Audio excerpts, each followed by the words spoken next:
बिस्मिल्लाहिर्रहमानिर्रहीम। रब्बिश्रह ली सदरी व यस्सिर ली अमरी वहलुल उक़दतम मिन लिसानी यफ़क़हू कौली। बिस्मिल्लाहिर्रहमानिर्रहीम। अस्सलाम वालेकुम स्टूडेंट्स। जी बेटा, सेकंड ईयर वाला जो पार्ट है हमारे टेस्ट का, उसके डिस्कशन को स्टार्ट करते हैं अब हम। तो इसमें आप देख रहे हैं, पहला क्वेश्चन आपसे पूछा गया था कि what does not happen during inspiration in man. तो इंस्पायरेशन के दौरान क्या नहीं होता। इसमें इंटरकोस्टल मसल्स कॉन्ट्रैक्ट, ये तो बेटे इंटरकोस्टल मसल इंस्पायरेशन के दौरान लाजमी कॉन्ट्रैक्ट करते हैं। और मैंने कहा था कि जब इंटरकोस्टल मसल के साथ मेंशन ना हो कि कौन से वाले इंटरकोस्टल मसल, तो आपने उसको एक्सटर्नल इंटरकोस्टल मसल अज्यूम करना है। तो एक्सटर्नल इंटरकोस्टल मसल्स की कॉन्ट्रैक्शन जरूर होती है, ठीक है। इस वजह से ये ऑप्शन नहीं हो सकता, हमने चूज करना है व्हाट डज नॉट हैपन। फिर दूसरा देखिए कि रिब्स आर एलिवेटेड। तो जब आप इंस्पायर कर रहे हैं तो रिब्स इस तरह से एलिवेट करें। एलिवेट करने का मतलब है कि फॉरवर्ड और अपवर्ड मूव करती है यूं। तो रिब्स की एलिवेशन भी यहां पर होगी। ये भी ऐसा नहीं कि does not happen. Diaphragm becomes dome shaped, जबकि यहां होना चाहिए था लेस डोम शेप। इंस्पायरेशन के दौरान लेस डोम लाइक होता है, मोर डोम शेप नहीं होता। तो ये ऐसा इवेंट है जो इंस्पायरेशन के दौरान नहीं होगा, ये एक्सपायरेशन के साथ रिलेटेड इवेंट है। इस वजह से ये आंसर बनेगा यहां पर। फिर देखिए, the lateral walls of the chest cavity of man are composed of. बात हो रही है लेटरल वॉल्स की, इस वजह से इसमें डायफ्राम इंक्लूड नहीं होगा। Diaphragm is the floor of the thoracic cavity और चेस्ट कैविटी। लेटरल वॉल्स, उसमें रिब्स और इंटरकोस्टल मसल्स इंक्लूड होते हैं। इस वजह से राइट आंसर आपको सिर्फ ये मिलेगा, ठीक है। फिर आप देखिए कि when the human blood leaves the capillary bed of the tissue, most of the carbon dioxide is in the form of bicarbonate ions. तो यहां पर carboxylic acid, none of them. ये तो मुझे लगता है कि कुछ ऐसे बच्चों ने पिक किया होगा आंसर कि जिन्होंने बिल्कुल पढ़ा नहीं है, बस यूं ऐसे बटन दबाते गए। तो इस तरह से शायद ये आंसर बनाओ, वरना ये तो बहुत आसान क्वेश्चन है कि जब टिश्यू बेड से ब्लड बाहर निकलेगा तो ऐसी सूरत में बाइकार्बोनेट आयंस की फॉर्म में ज्यादातर कार्बन डाइऑक्साइड होगी। The amount of CO2 that 100 ml of human blood can take up from the tissues. तो ये भी हमने बड़ी वजाहत से डिस्कस किया था कि जब ब्लड टिश्यूज में जाता है तो उस वक्त 54 ml, उस वक्त उसके अंदर 50 ml कार्बन डाइऑक्साइड मौजूद होती है। जब वापस लौटता है तो 54 हो जाती है। तो इस तरह से डिफरेंस आ गया 4 ml का। तो यानी 4 ml पर 100 ml ये वैल्यू बनती है। इतना अमाउंट पिक भी किया जाता है और इतना ही अमाउंट ब्लड हर सर्कुलेशन पर वो डिलीवर भी रिमूव भी करता है बॉडी से बाहर। अच्छा, उसके बाद नेक्स्ट आप देखें कि during breathing a steep diffusion gradient is maintained by establishing a big difference in the concentration of CO2 and O2 at 2 points, which ensures the rapid movement of gases across the respiratory surface, and this property is known as ventilation. ये ventilation की वजाहत की थी। ventilation का मतलब आपको बताया था ना कि it refers to the steep diffusion gradient, यानी जो rapid movement होती है, इस चीज को हम ventilation कहते हैं। ये रेस्पिरेटरी सरफेस के टॉपिक में चीज हमने कवर की थी। अच्छा, which sequence of organ is correct in air passage way of man. तो air passage way of man में अगर आप सीक्वेंस ऑफ ऑर्गन ऑब्जर्व करते हैं, उसमें आप देखिए nasal cavities, pharynx, larynx, trachea. मैंने आपको बताया था कि देखो ट्रैकिया के स्टार्ट में लैरिंक्स मौजूद होता है, उसके ऊपर इस तरह से ये कवर किया होता है इसने ट्रैकिया को। लेकिन हम जब तरतीब से बात करेंगे ना, तो तरतीब में फिर लैरिंक्स को पहले रखा जाएगा और ट्रैकिया को बाद में लिया जाएगा, ठीक है। तो ट्रैकिया को आपने पहले नहीं लेना। ये किसी एक बच्चे ने ट्रैकिया वाला ऑप्शन पहले लिया है, तो ये गलत हो गया इस वजह से। अच्छा, which part of the air passage way possesses cartilage plates in its wall। Cartilage plates शुरू में जो प्राइमरी ब्रोंकाई होती है वहां पर अभी रिंग्स होते हैं, लेकिन आगे सेकेंडरी ब्रोंकाई में जाकर कार्टिलेज प्लेट्स आ जाती हैं। तो इसका मतलब है कि कार्टिलेज प्लेट्स, ब्रोंक्यूल में तो कार्टिलेज टाइप का कोई स्ट्रक्चर होता ही नहीं है, इस वजह से ये तो ऑप्शन वैसे ही रिजेक्ट हो जाना चाहिए। डिस्टल रीजन ऑफ ब्रोंकाई, क्योंकि ब्रोंकाई का शुरू वाला पार्ट प्रॉक्सिमल पार्ट है। प्रॉक्सिमल का मतलब होता है स्टार्टिंग एंड, और डिस्टल का मतलब होता है जो पिछला हिस्सा होता है। जी, उसके बाद नेक्स्ट क्वेश्चन देखिए। Next question, which part of air passage वे में possesses cartilage plates, ये मैंने समझा दिया आपको कि डिस्टल रीजन ऑफ ब्रोंकाई, यहां पर आंसर आना चाहिए। अच्छा, उसके बाद नेक्स्ट है, which statement is incorrect about the functioning of human lungs. Human lungs की फंक्शनिंग के मुतालिक इनकरेक्ट आपने पिक करना है। बेटे देखो, जब भी कोई इस तरह का क्वेश्चन हो जिसमें ये इनकरेक्ट या फिर फॉल्स या ट्रू ऐसे वर्ड्स यूज किए हुए हो, तो उसमें थोड़ा सा आप कॉन्शियस हो जाया करें, क्योंकि यहाँ पर मिस्टेक होने का चांस ज्यादा होता है। अब इसमें देखो, अगर आप ये बी स्टेटमेंट को रीड करते हैं तो ये इनकरेक्ट है। कैसे इनकरेक्ट है इसको जरा समझने की कोशिश करनी है हमने। Passive expansion and passive contraction occurs during expiration and inspiration respectively. ठीक है, जब हम आखिर में रिस्पेक्टिवली वर्ड यूज करते हैं तो उससे मतलब ये होती है बिल तरतीब, यानी जैसे हमने पैसिव एक्सपेंशन एक प्रॉपर्टी बताई है और पैसिव कॉन्ट्रैक्शन बताई है, तो पहले इवेंट आ रहा है एक्सपायरेशन, यानी पैसिव एक्सपेंशन ये कह रहा है कि एक्सपायरेशन के दौरान होनी चाहिए और पैसिव कॉन्ट्रैक्शन इंस्पायरेशन के दौरान, जबकि ये उल्टा लिखा हुआ है। जब हम एक्सपायर करते हैं ना तो उस वक्त लंग्स कॉन्ट्रैक्ट करते हैं, उस वक्त कॉन्ट्रैक्शन होनी चाहिए, यानी कॉन्ट्रैक्शन पहले आना चाहिए था वर्ड। और एक्सपेंशन जब हम इनहेल कर रहे होते हैं, इंस्पायरेशन करते हैं, तो उस वक्त एक्सपेंशन होती है, तो ये बाद में आना चाहिए था। तो ये तरतीब के लिहाज से ये स्टेटमेंट गलत हो जाती है, इसी वजह से ये इनकरेक्ट है। बाकी अगर आप प्रॉपर्टीज पढ़ें तो वो बाकी सब करेक्ट होंगी। जैसे मिसाल के तौर पर कि लंग्स जो होते they neither pull air nor can they push it out. क्यों? क्योंकि ये खुद तो स्पॉन्जी नेचर के होते हैं, खुद इनके अंदर कोई ऐसी प्रॉपर्टी नहीं है कि ये एयर को यूं खींच लें या उसको बाहर निकाल सके। ये तो अल्लाह भला करे इन इंटरकोस्टल मसल और रिब्स का, और साथ वो डायफ्राम जो इसको यूं ऐसा प्रेस करता है तो एयर बाहर निकल जाती है, और ढीला छोड़ता है तो एयर अंदर आ जाती है। समझ आई बात? तो इस वजह से ये ऑप्शन बिल्कुल ठीक है। और diaphragm becomes less dome like during inspiration, ये भी बिल्कुल करेक्ट है। और when muscles become rib, muscles between the ribs are relaxed, the ribs are settle down. तो जब ये मसल्स रिलैक्स होंगे तो वो सेटल डाउन हो जाएंगी। मसल्स, कौन से मसल्स की बात हो रही है यहाँ पर? Intercostal muscle. और कौन से वाले? एक्सटर्नल या इंटरनल? तो यहाँ पर एक्सटर्नल की बात हो रही है। जब इनके बारे में ये नहीं बताया गया होगा कि ये कौन से मसल हैं, तो आपने उसको एक्सटर्नल ही अज्यूम करना है। Excuse me sir. जी जी जी सर ये जो पैसिव एक्सपेंशन और एंड कंट्रैक्शन है सर, आपने बताया था सर वो कि जो एक जो है वो एक्टिव होता है, एक एक्टिव इवेंट है और एक पैसिव है। तो सर हम इसमें ये नहीं कहेंगे कि पैसिव एक्सपेंशन और एक्टिव कंट्रैक्शन होती हैं? ना ना ना ना ना बेटे, वो जो हमने टर्म यूज की थी ना, वो हमने फेजेस के लिए यूज की थी। जो इंस्पायरेशन का फेज होता है जिसमें हम एयर को इनहेल करते हैं, तो उस फेज को हमने कहा था कि ये एक एक्टिव फेज है। वो फेज एक्टिव इस सेंस में है कि वो हम खुद से यूं ऐसे, यानी उसमें थोड़ा यूं समझ लें कि थोड़ा सा एनर्जी खर्च हो रही है। वैसे तो एनर्जी उसमें भी है, लेकिन थोड़ा ये कॉन्शियसली हम परफॉर्म करें ना, तो यूं हमने इनहेल किया, ये एक्टिव फेज कहलाता है। और उसके बाद फिर जैसे हम ढीला छोड़ेंगे तो सांस खुद ब खुद बाहर निकल जाएगा। यानी सेकंड फेज जिसको एक्सपायरेशन कह रहे हैं, वो स्पॉन्टेनियसली हो रहा है, और उसको पैसिव इन नेचर कहा जा रहा है। तो फेज वाइज जब हम टर्म्स अप्लाई करेंगे तो एक्टिव फेज कहेंगे इंस्पायरेशन को, और पैसिव कहेंगे एक्सपायरेशन को।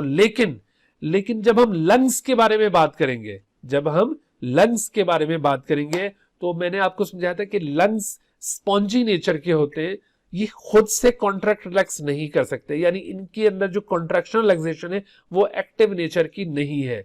इनके अंदर कॉन्ट्रैक्शन और रिलैक्सेशन होगी जरूर, लेकिन वो पैसिव नेचर की होगी। पैसिव इस सेंस में कि जो एसोसिएटेड पार्ट्स हैं वो जब इसको कंप्रेस करेंगे तो ये कॉन्ट्रैक्ट कर देंगे, जब वो प्रेशर लूज करेंगे तो ये रिलैक्स कर जाएंगे।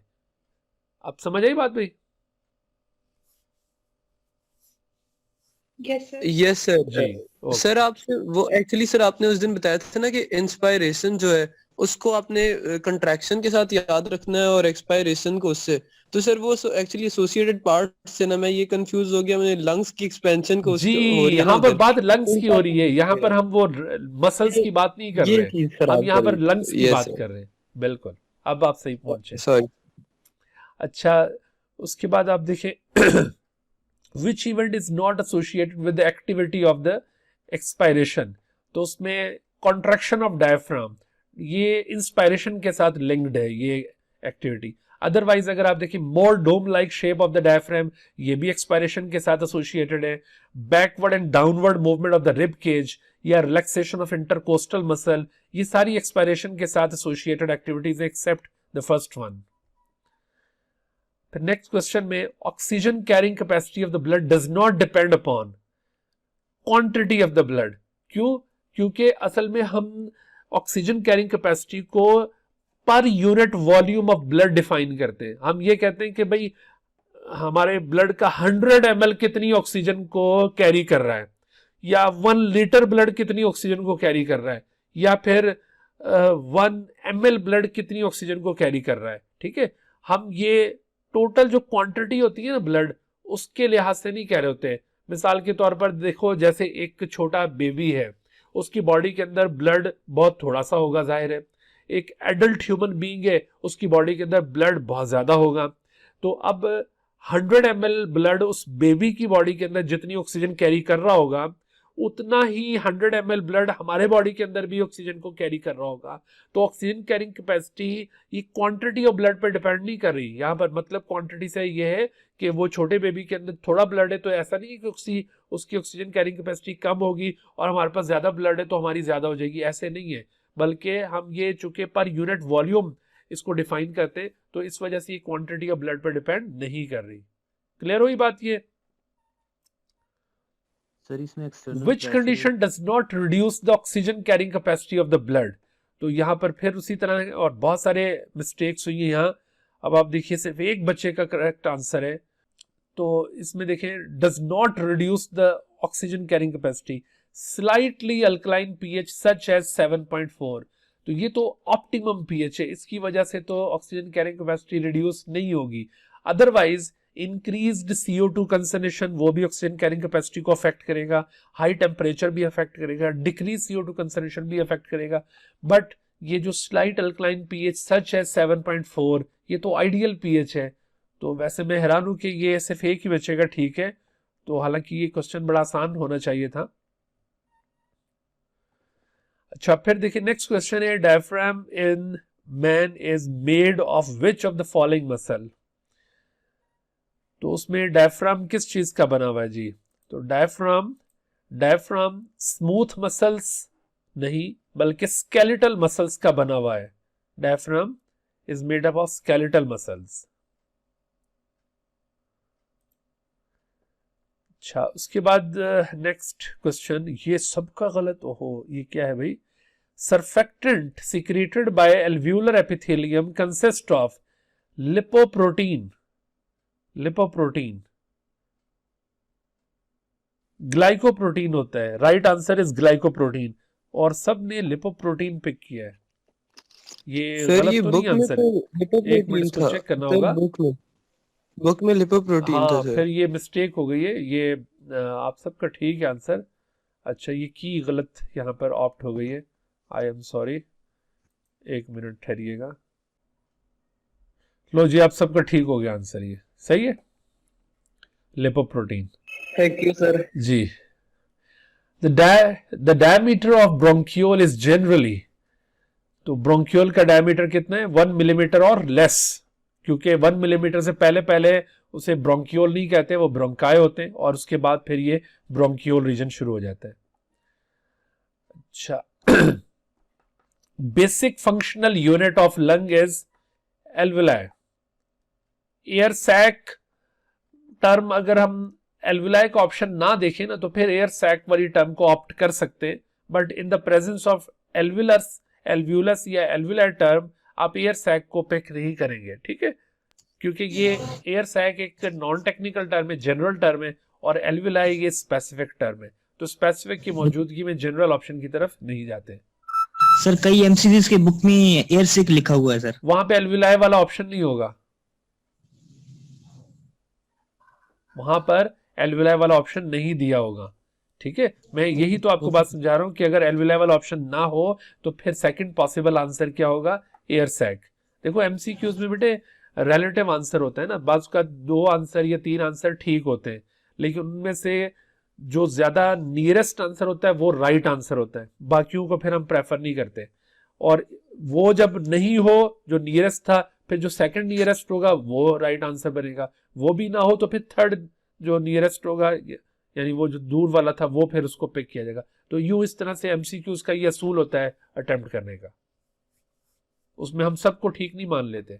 यानी इसमें हम ये नहीं कहेंगे कि भाई एयर सैक भी ठीक है, अगर किसी ने ये कर दिया तो एल्विलाई भी ठीक है, किसी ने ये कर दिया।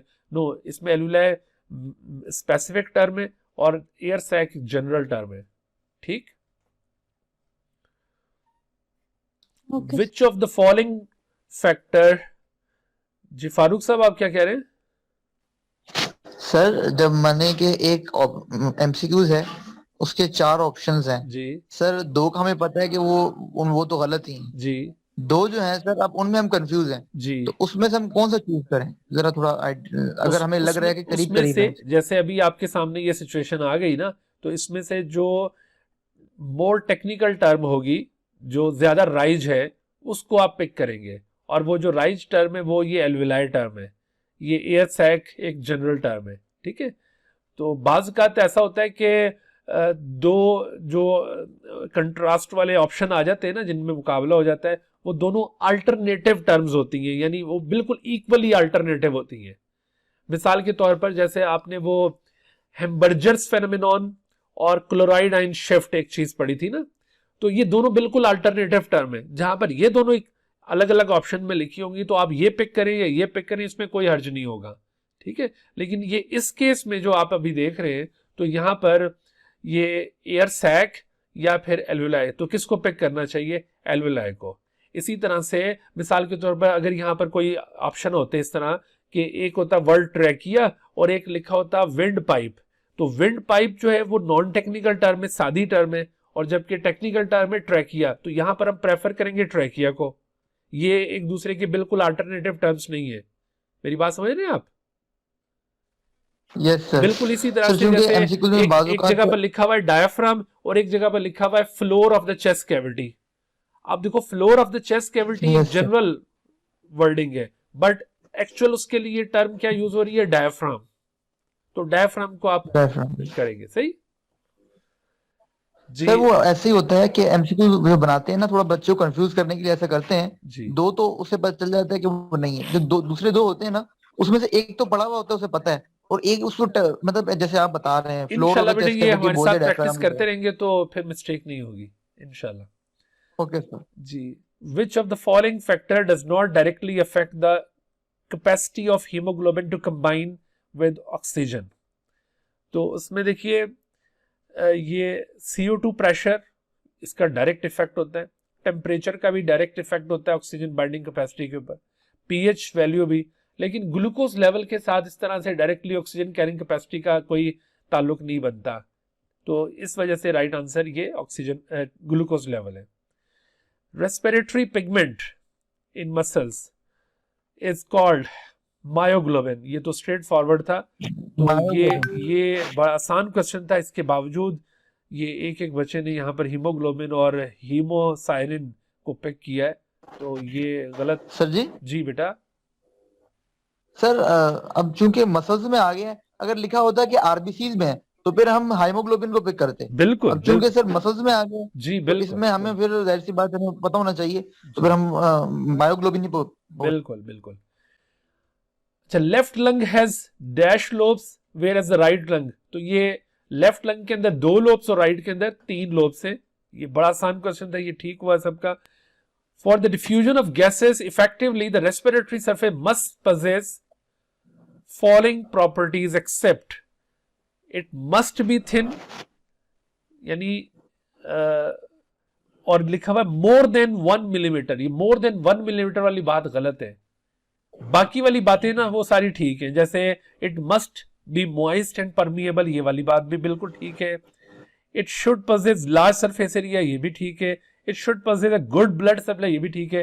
तो आपने एक्चुअली पिक करना था, एक्सेप्शन पिक करनी थी, यानी बाकी सारी ठीक थी, जो गलत थी उसको पिक करना था. तो गलत सिर्फ ये बी ऑप्शन है जो गलत है, बाकी सब ठीक है. तो ये भी बेटे जहां पर एक्सेप्ट या ये इस तरह की वर्डिंग यूज हो रही हो तो वहां पर भी मिस्टेक होने का बड़ा चांस होता है, इसमें केयरफुल रहने की जरूरत है. All of the following are the parts of lower respiratory tract accept.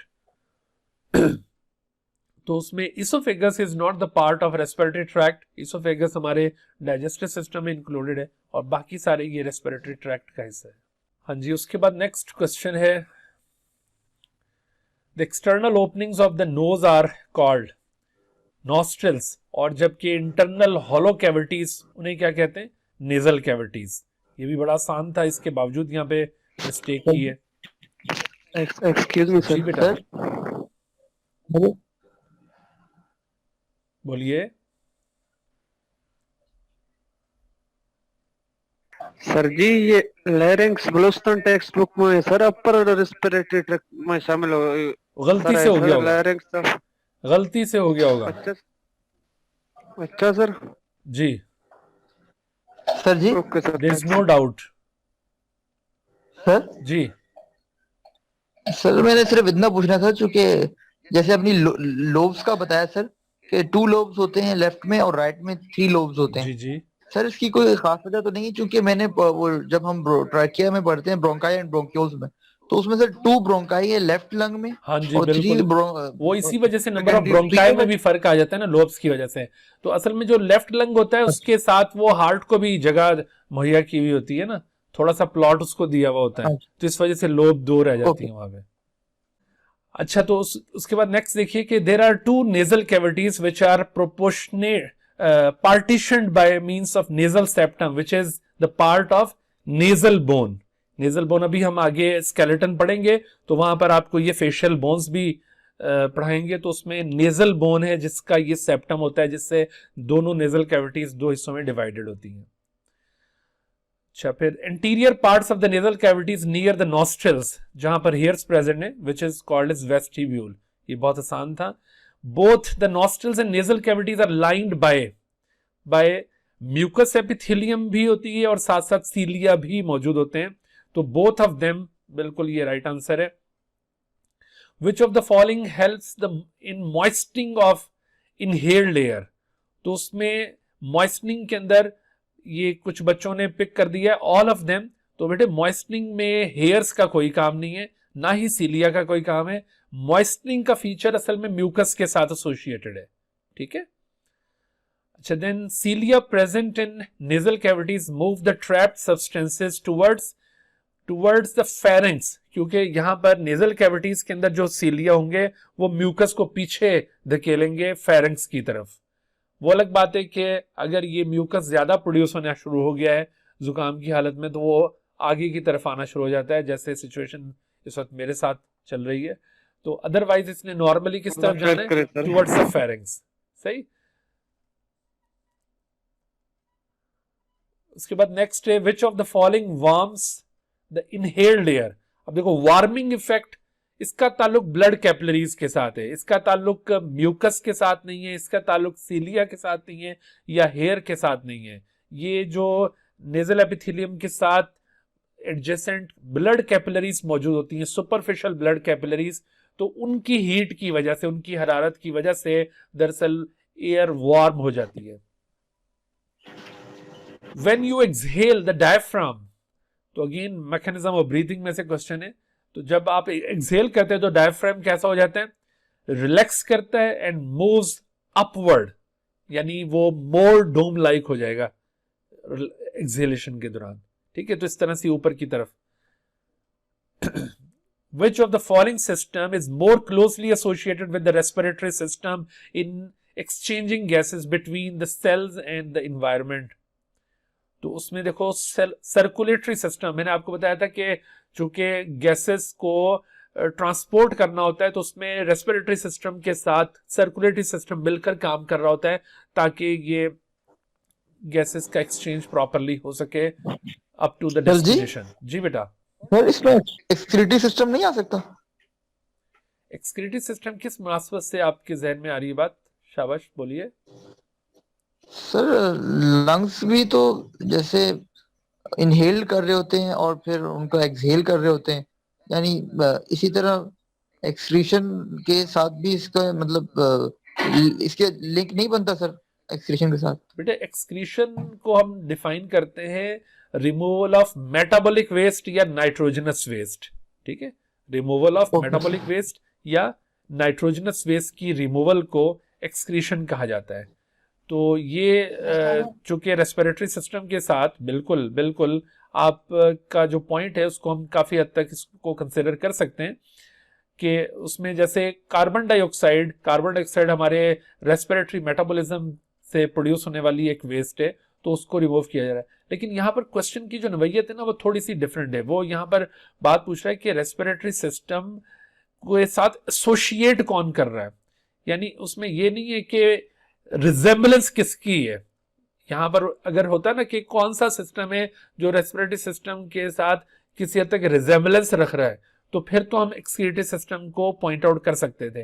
लेकिन यहां पर बात हो रही है कि उसके साथ यानी उसका साथ कौन दे रहा है, तो इसका एक्सक्रीटरी सिस्टम का साथ दे रहा है सर्कुलेटरी सिस्टम, क्योंकि जहां से गैसेस जैसे कार्बन डाइऑक्साइड ओरिजिनेट हुई है मसल्स में, वहां से उसको लेकर आना है लंग्स तक, और लंग्स में ऑक्सीजन इंपोर्ट हुई है उसको लेकर जाना है मसल्स तक। तो ये काम फिर सर्कुलेटरी सिस्टम दरमियान में उसके साथ मिलकर कर रहा है। इस पॉइंट ऑफ व्यू से ये सर्कुलेटरी सिस्टम है, ठीक है। कंफ्यूजन क्लियर हो गई जी, गुड। अच्छा बेटे, when hydrogen ions associate with the oxyhaemoglobin to form haemoglobinic acid, तो ऐसी सूरत में क्या होगा?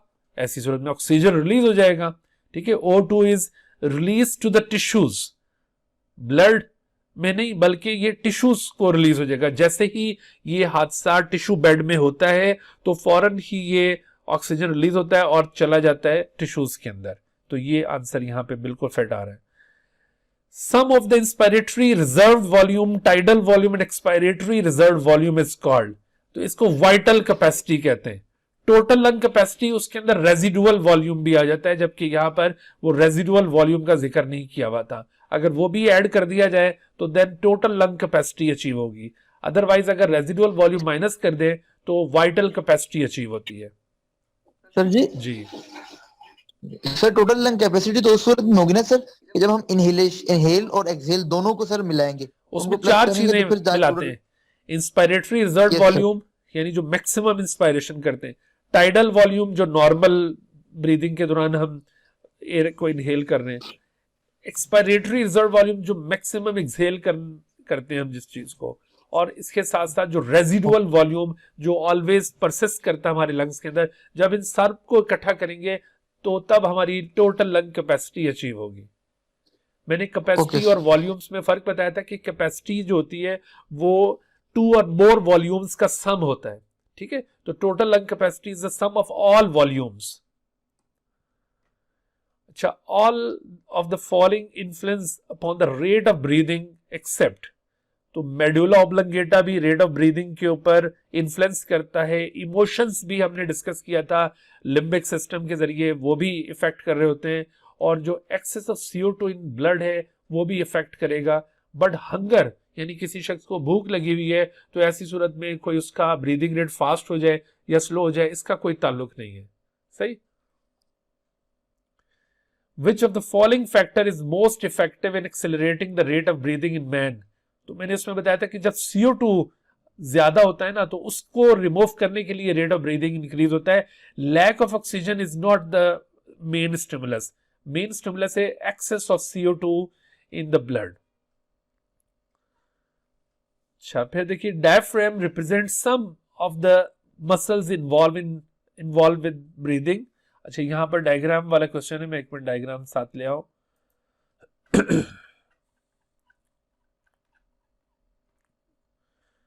जी, ये क्वेश्चन था। The diagram represent some of the muscles involve with breathing. Which muscles are contracting during breathing in. तो इस वक्त आप देख रहे हैं ये जो डायग्राम बनी हुई है इसमें आपको ये इस तरह से स्पाइन किसको कहते हैं भला? What is spine? Spine is your backbone, spine कहते हैं बैकबोन को, वर्टिब्रल कॉलम को स्पाइन कहा जाता है। और इसी वजह से हमारे ब्रेन का वो पार्ट जो इस वर्टिब्रल कॉलम के अंदर से गुजर रहा है उसको स्पाइनल कॉर्ड कहते हैं। तो spine word is use for vertebral column. और जबकि ब्रेस्ट बोन ये स्टर्नम को कहा जा रहा है, चेस्ट बोन या breast bone this is sternum. और इन दोनों के दरमियान जो बोन्स हैं दीज आर रिब्स, और रिब्स के दरमियान मसल्स कौन से होंगे, इंटरकोस्टल मसल। और ये आपको बताया था दो बैंड्स में होते हैं, एक एक्सटर्नल और एक इंटरनल। अब आप देखो कि इस वक्त ये आर क्या चीज है, R is the diaphragm, R जो नीचे आपको नजर आ रहा है ये डायफ्राम है। अब आपने पिक करना है कि कौन से मसल्स ड्यूरिंग ब्रीदिंग इन यानी इंस्पायरेशन के दौरान कॉन्ट्रैक्ट करेंगे। एक तो उसमें डायफ्राम होगा, यानी आर वाला ऑप्शन तो जरूर पिक करना है। और इत्तेफाक से आर सिर्फ पहले ऑप्शन में नहीं है, बाकी तीनों में दिया हुआ है। अच्छा, फिर दूसरी क्या चीज कॉन्ट्रैक्ट करेगी, तो दूसरा आप याद करो एक्सटर्नल इंटरकोस्टल मसल, आपको मैंने बताया था।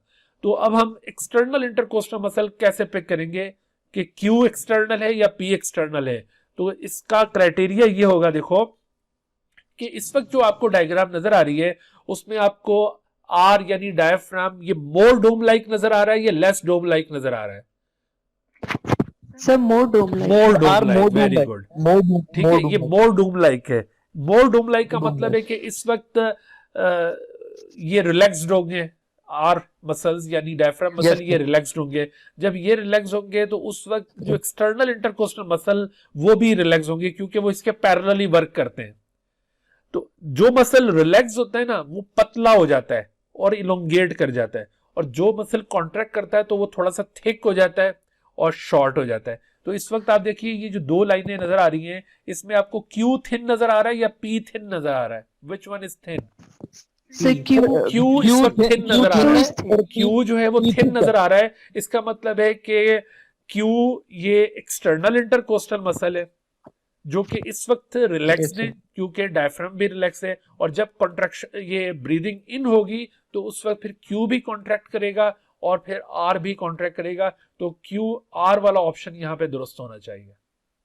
Is that clear? Yes sir. Sir जी बेटा।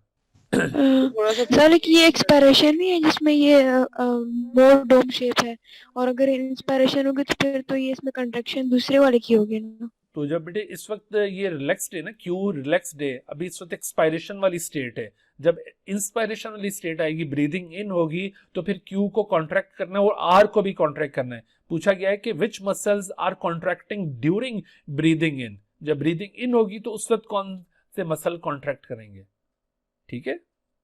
तो इस वजह से क्यू एंड आर। अच्छा, उसके बाद नेक्स्ट क्वेश्चन में देखते हैं। नेक्स्ट क्वेश्चन भी डायग्राम के साथ है कि diagram shows the changes in the volume of the person's lungs over a period of 2 minute.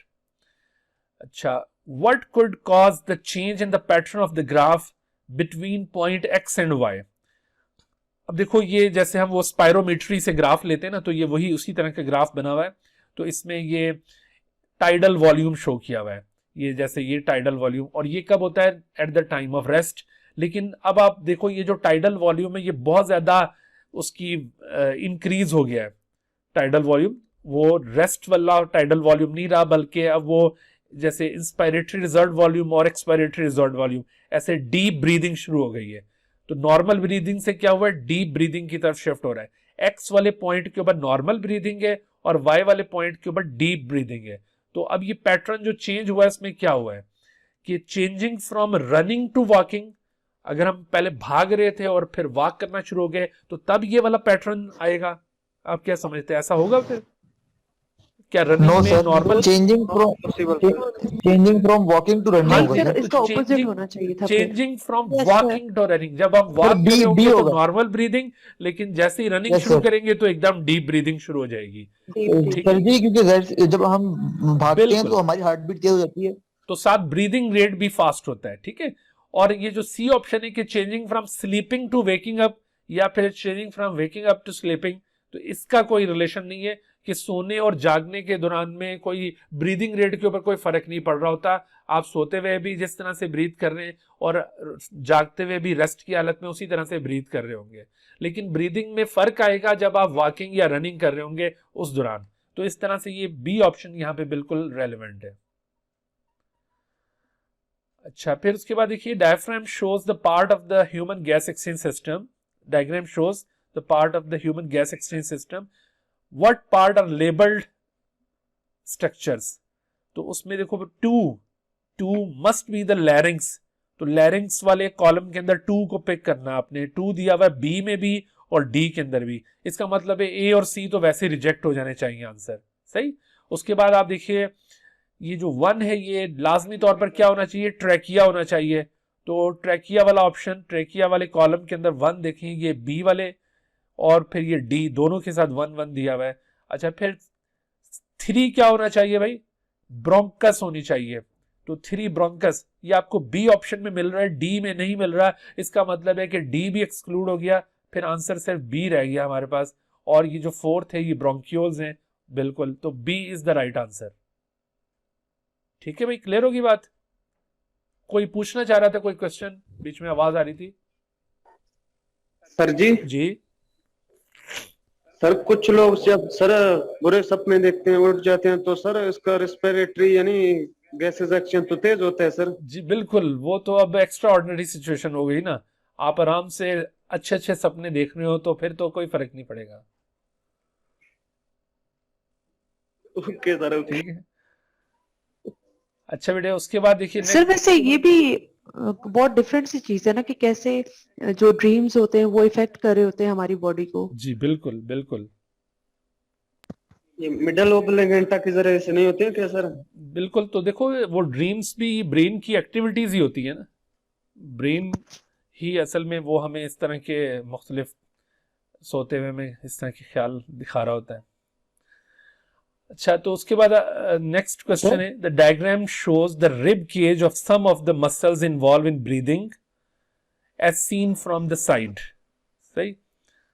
अच्छा, what happens when the intercostal muscles shown in the diagram contract. इस वक्त देखो इसमें एक ही इंटरकोस्टल मसल्स शो किए हुए हैं. अच्छा, अब आपने गेस करना है कि ये कौन से इंटरकोस्टल मसल्स हैं जो यहाँ पे शो किए जा रहे हैं, क्योंकि ये साइड से ये डायग्राम ली है. जी, ये आप कह रहे हैं एक्सटर्नल, जबकि देखो यहाँ पर इस वक्त ये डायफ्राम डोम शेप उतना तो नहीं हाँ है. उतना नहीं है, ये लेस डोम लाइक हो चुका है. और दूसरी बात देखो ये एक्सटर्नल इस वजह से भी नहीं है कि अगर एक्सटर्नल हो तो वो रिब्स को कवर कर रहे होंगे. ये रिब्स के बैक पे नजर आ रहे हैं ना, रिब्स फ्रंट पे नजर आ रही हैं. तो actually these are internal intercostal muscle, ये एक्सटर्नल नहीं है. सही. तो इस वजह से यहाँ पर क्या होना चाहिए, what happens when the intercostal muscles shown in the diagram contract. तो जब ये कॉन्ट्रैक्ट करेंगे तो ऐसी सूरत में ये चूंकि सर डायफ्राम मूव डाउनवर्ड. हाँ ये इंटरनल ये इंटरनल इंटरकोस्टल मसल, एक्सटर्नल नहीं है. तो इंटरनल इंटरकोस्टल मसल जब कॉन्ट्रैक्ट करेंगे तो ऐसी सूरत में ये जो रिब केज है नीचे की तरफ जाना चाहिए. तो द डायफ्राम मूव्स डाउन, या the lungs inflate, the pressure inside the lungs decrease, या ribs moves down. तो क्या चीज यहां पर हमने असल में इंटरकोस्टल मसल की एक्टिविटी पॉइंट आउट करनी है ना, तो फिर ribs move down. आप समझ रहे, जब ये इंटरनल इंटरकोस्टल मसल कॉन्ट्रैक्ट करते हैं तो उस वक्त एक्सपायरेशन होती है. एक्सपायरेशन होने का मतलब है कि जो रिब केज है वो नीचे की तरफ हो जाएगा. रिब केज फॉरवर्ड मूव करता है इंस्पायरेशन के दौरान. सही. तो ये इंटरनल इंटरकोस्टल मसल जब ये कॉन्ट्रैक्ट करेंगे तो rib cage will move downward. तो इस वजह से ये डी ऑप्शन यहां पे आएगा. अच्छा, नेक्स्ट आप देख रहे हैं कि the diagram shows the section of an alveolus and a capillary in the lung. ये एल्वियोलस आपको नजर आ रहा है, सिंगल लेयर ऑफ सेल पर मुश्तमिल, और अंदर ये सरफेक्टेंट भी है, और उसके बाहर ये कैपिलरी आपको दिखाई दे रही है. अच्छा, उसके बाद आपको बताया गया कि what are the relative concentration of carbon dioxide at X, Y and Z. देखो एक्स ये इस जगह पर है, वाई इस जगह पर, और ये जी. आपको ब्लड का फ्लो भी दिखाया है कि ब्लड इस तरफ से दाखिल हो रहा है यहाँ पे और इस तरह से निकल के जा रहा है. अब आप जरा इमेजिन करो कि जब ब्लड ये एल्वियोलस तक पहुंचा है तो उस वक्त तो CO2 की कंसंट्रेशन हाई होगी, क्योंकि यहाँ पर CO2 को इसने रिलीज करना है ब्लड ने. तो इस वक्त CO2 की कंसंट्रेशन हाई होनी चाहिए. X के अंदर CO2 की कंसंट्रेशन क्या होनी चाहिए, हाई. उसके बाद फिर Y के अंदर CO2 की कंसंट्रेशन क्या होनी चाहिए, हाई या लो. आप क्या समझते हैं, लो होनी चाहिए, तभी तो CO2 बाहर निकल पाएगा. तो y के अंदर लो होनी चाहिए, और z जब ये ब्लड यहां से इधर तक पहुंच गया और अपनी CO2 को लूज कर चुका, तो अब उसके अंदर CO2 की कंसंट्रेशन लो हो जानी चाहिए। तो हाई लो लो, ये यहां पर स्टेट ये बनती है सीरीज। तो ये B option is correct option. Sir जी जी सर वो जो पिछला एमसीक्यू है सर, जरा मैं वो मुझे सही तरह समझ नहीं आया सर, क्योंकि उसमें जो दो ऑप्शन थे, एक तो सर डायफ्राम डाउनवर्ड भी मूव कर सकता है, जी बिल्कुल कर सकता है, चूंकि लेकिन उसमें डायफ्राम के मसल्स की कॉन्ट्रैक्शन रिलैक्सेशन इन्वॉल्व होगी, उसकी कॉन्ट्रैक्शन नहीं, उसकी रिलैक्सेशन इन्वॉल्व होगी, नहीं बल्कि डायफ्राम मूव जब डाउनवर्ड करता है तो उससे कॉन्ट्रैक्शन होती है डायफ्राम के मसल की। तो यहां पर क्वेश्चन के अंदर हो रहा है कि what happens when the intercostal muscles shown in the diagram contract. जब इंटरकोस्टल मसल कॉन्ट्रैक्ट करेंगे तो उसकी वजह से क्या होना है, हमने वो चीज पिक करनी है। तो उसकी वजह से डायफ्राम की मूवमेंट इंश्योर नहीं हो रही, उसकी वजह से रिब केज की मूवमेंट इंश्योर हो रही है। इस वजह से हम रिब केज वाले ऑप्शन को पिक कर रहे हैं यहाँ पे। सही, ओके सर। अच्छा, उसके बाद ये क्वेश्चन देखिए, this is very technical question. देखो, table shows the effect of exercise on the rate and the depth of breathing. Rest की हालत में ब्रीदिंग रेट है पर मिनट, जो ब्रीदिंग रेट है वो 12 है, 12 ब्रेथ्स पर मिनट, और जबकि एक्सरसाइज के दौरान ये तकरीबन डबल हो गया रेट, 24 ब्रेथ्स पर मिनट रेट हो गया। अच्छा, रेस्ट की हालत में जो वॉल्यूम हर ब्रेथ के साथ हम लेकर जा रहे हैं एयर का इन क्यूबिक सेंटीमीटर, उसकी वैल्यू बताइए। 500 क्यूबिक सेंटीमीटर हम एयर का वॉल्यूम हर ब्रेथ के साथ लेकर जा रहे हैं, जबकि एक्सरसाइज में जो वॉल्यूम लेकर जाया जा रहा है वो कितना है, वो है 1000 क्यूबिक सेंटीमीटर, इतना ज्यादा हो गया। अब आपसे पूछा गया है कि what is the increase in the volume of air exchange per minute after exercise compare to the rest. Rest के मुकाबले में एक्सरसाइज के दौरान कितना वॉल्यूम इंक्रीज हुआ है। देखो, पर मिनट वॉल्यूम आपने बताना है कि रेस्ट की हालत में जो पर मिनट वॉल्यूम था उसके मुकाबले में एक्सरसाइज के दौरान पर मिनट वॉल्यूम कितना ज्यादा इंक्रीज हुआ। तो वो जो डिफरेंस है ना, वो आपने पॉइंट आउट करना है। वो कैसे कैलकुलेट करेंगे, उसको कैलकुलेट करने का तरीका ये है कि देखो, यहां पर आप ये 500, यहां पर हर ब्रेथ के साथ 500 क्यूबिक सेंटीमीटर हम वॉल्यूम ऑफ एयर लेकर जा रहे हैं, और 1 मिनट के अंदर कितने ब्रेथ्स हैं, 12। तो अगर हम यहां पर कैलकुलेट करें कि 1 मिनट के अंदर कितना वॉल्यूम लेकर गए होंगे हर ब्रेथ के साथ 500, और 1 मिनट में 12 दफा हमने ये ब्रेथ परफॉर्म किया है, तो इसका मतलब है कि 12 को 12 से, ये इसको 500 को 12 के साथ मल्टीप्लाई कर दिया जाए तो आपके पास आंसर आएगा। कितना आएगा, ये इसको मल्टीप्लाई करें 500 इंटू 12 तो आंसर विल बी 6000। ठीक है, नोट कर लिया आपने, 6000। उसके बाद आप देखिए, एक्सरसाइज के दौरान 1000 क्यूबिक सेंटीमीटर आप वॉल्यूम हर ब्रेथ के साथ लेकर जा रहे हैं, जबकि 1 मिनट में ब्रेथ्स कितने परफॉर्म किए, 24। तो अब अगर हम 1 मिनट में वॉल्यूम कैलकुलेट करना चाहें कि कितना वॉल्यूम लेकर गए, तो 1000 को 24 से मल्टीप्लाई कर दें तो आंसर कितना आ गया, 24,000। समझ गए? यानी हम जब रेस्ट की हालत में तो थे तो 6000 क्यूबिक सेंटीमीटर वॉल्यूम एयर का 1 मिनट में लेकर गए थे, और जब एक्सरसाइज करने लगे तो उस वक्त हम 24000 अब क्यूबिक सेंटीमीटर 1 मिनट के अंदर लेकर जा रहे हैं। तो डिफरेंस कितना आया 6 और 24 में, 6 और 24 के दरमियान कितना फर्क आ गया, 18,000। तो 18,000 is the right answer. 18,000 sir. C is the right answer. समझ आई बात? ये देखें कितने लोगों ने ये सही आंसर दिया है। नो सर, नहीं समझ आई। दोबारा बताते हैं बेटा, दोबारा बताते हैं। तो ये आंसर से 2 बच्चों ने ठीक दिया है, बाकियों के गलत है। हाँ जी जी बेटा, इसको देखो ऐसे कैलकुलेट करेंगे। दोबारा से देखिए, यहां पर देखो जो डाटा दिया हुआ है ना आपको रेस्ट और एक्सरसाइज के दौरान, एक तो दिया हुआ है ब्रीदिंग रेट, ब्रेथ्स पर मिनट, यानी 1 मिनट में आप कितनी दफा सांस ले रहे हैं, 12 दफा रेस्ट की हालत में और एक्सरसाइज में 24 टाइम्स। जबकि हर ब्रेथ पर आप कितना वॉल्यूम ऑफ एयर लेकर जा रहे हैं, वो कितना है 500 और यहां पर 1000 हो गया। अगर हमने वॉल्यूम ऑफ एयर पर मिनट निकालना हो, 1 मिनट में रेस्ट की हालत पे आप जरा गौर कीजिए, रेस्ट की हालत में अगर 12 ब्रेथ्स पर मिनट हमारा ब्रीदिंग रेट था, 1 मिनट में हमने 12 दफा ब्रीथिंग परफॉर्म की है, तो हर ब्रीदिंग पर हम 500 वॉल्यूम ऑफ एयर को लेकर जा रहे थे। तो हम अगर पूरे मिनट में कैलकुलेट करना चाहे तो कैसे करेंगे, 500 मल्टीप्लाई बाय 12 ऐसे करेंगे, तो आंसर आ जाएगा हमारे पास 6000। सही।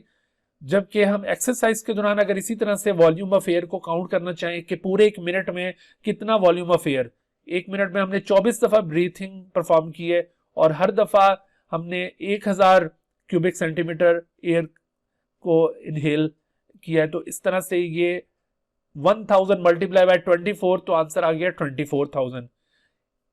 पहले हम 6000 क्यूबिक सेंटीमीटर एयर को इनहेल कर रहे थे रेस्ट की हालत में, इनहेल एक्सहेल कर रहे थे। एक्सरसाइज के दौरान हमने 24000, तो 6 और 24000 इनका फर्क कितना है, कितना इंक्रीज हुआ है, पहले 6 और अब 24, तो अब आप इंक्रीज देखें कितना हुआ, 18। इसका डिफरेंस निकाल लेना है, 6 और 24 का difference, that is 18000। Okay sir जी। अच्छा, what happens when the breath out with force, जब जोर से हम सांस बाहर निकालते हैं तो उस वक्त क्या होगा तो उस वक्त डायफ्राम ने रिलैक्स करना होता है, क्योंकि जब भी हम एक्सपायर करेंगे तो डायफ्राम क्या होगा, रिलैक्स करेगा। तो पहले 2 ऑप्शन तो वैसे रिजेक्ट हो जाने चाहिए, ए और बी। अच्छा, फिर देखो एक्सटर्नल इंटरकोस्टल मसल में क्या होगा, वो भी डायफ्राम को फॉलो करते हैं, तो वो भी रिलैक्स करेंगे, यानी इधर भी रिलैक्स इधर भी रिलैक्स, और इंटरनल इंटरकोस्टल मसल उसका अपोज करते हैं तो वो कॉन्ट्रैक्ट। तो D option is the right one. ठीक है।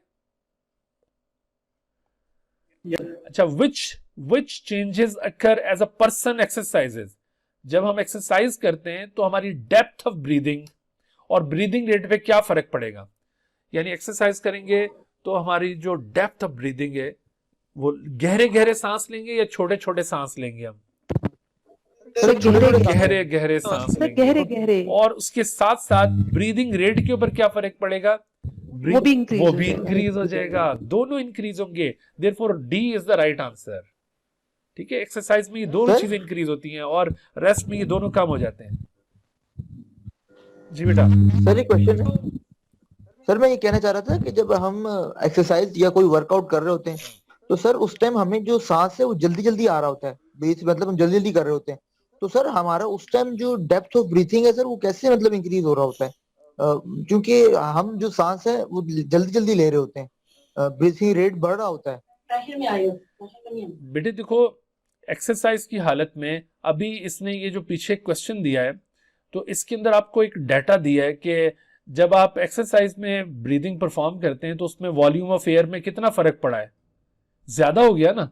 तो ज्यादा वॉल्यूम तभी होगा कि अगर ब्रीदिंग डीप होगी। तो आपको इस क्वेश्चन में ही, इस डाटा से ही अंदाजा हो रहा है कि जो ये एक्चुअल डाटा यहाँ पे कोट किया हुआ है वो आपकी अपनी एक परसेप्शन हो सकती है, आपको ऐसा लगता होगा कि शायद वो हम छोटे छोटे सांस ले रहे हैं, ऐसा हो नहीं रहा एक्चुअली। अगर वो स्पायरोमीट्री से आप डाटा कलेक्ट करेंगे तो आपको पता चलेगा कि एक्सरसाइज के दौरान आपका जो रेट ऑफ ब्रीदिंग है वो भी बढ़ गया है और आपकी डेप्थ ऑफ ब्रीदिंग भी इंक्रीज हुई है। सही सर हम हाँ सर सही वो ऐसे हमें महसूस ऐसा हो रहा है, लेकिन एक्चुअली जब हम किसी वो स्पायरोमीटर के जरिए ये डाटा कलेक्ट करेंगे तो उसमें हमें वाजे हो जाएगा ये। सही। हाँ। अच्छा बेटे, उसके बाद देखो ये बात होगी कि what happens to the diaphragm and the external intercostal muscle when breathing in. तो डायफ्राम और external intercostal muscle breathing in के दौरान दोनों कॉन्ट्रैक्ट करते हैं। कॉन्ट्रैक्ट, ये ए ऑप्शन यहाँ पे दुरुस्त होना चाहिए।